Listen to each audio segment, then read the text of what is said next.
Yo mga idol, kamusta? Sports Talk PH nga pala. Ang laban ni Michael Pacquiao at Jerwin Ancajas. Pag-usapan natin yan mga idol. Ngunit bago ang lahat ay huwag kakalimutang mag-subscribe at i-click ang notification bell button for more sports talk. So kanina nga lamang po mga idol ay naganap na ang weigh-in para sa kauna-unahang amateur fight ng pangalawang anak ng ating pambansang kamao ni Pacquiao na si Michael Pacquiao. Nagaganapin bukas ng tanghali. Makakaharap niya dito ang kapwa Pinoy amateur fighter na si Nathaniel Ruiz. Ang venue ng kanilang bakbakan ay sa Phase 1 Gymnasium sa BF Parañaque.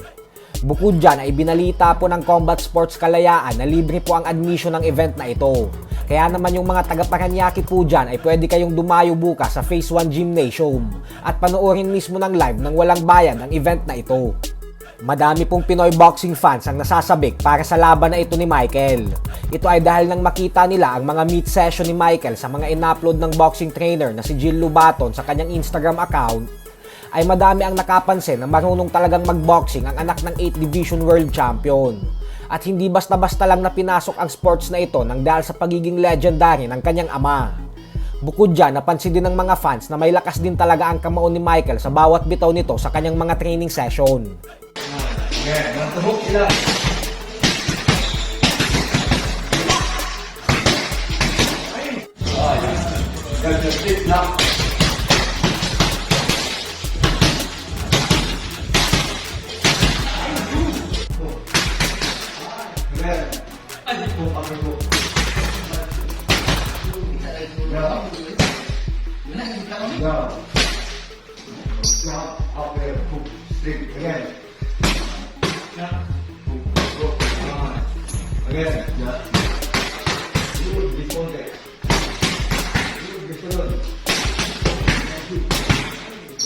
Sa kabilang banda naman mga idol ay kung sa unang laban nga po ni Jerwin Ancajas at ni IBF Super Flyweight World Champion Fernando Daniel Martinez nitong buwan ng Pebrero lamang, ay si Ancajas ang yamado, habang si Martinez naman ang heavy underdog pagdating sa mga betting sites, ay kabaliktaran na nga po ngayon.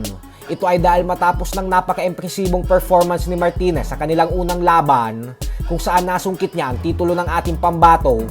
Kaya naman base sa mga betting sites ngayon, ay lalabas po bilang yamado si Martinez sa rematch nila bukas, habang si Ancajas naman ay ang magsisilbing underdog.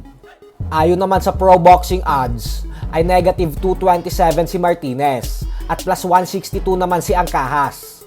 Ibig sabihin po nito ay mas madami ang naniniwala ngayon at kumbinsido na muling mananaig ang Argentine World Champion bukas.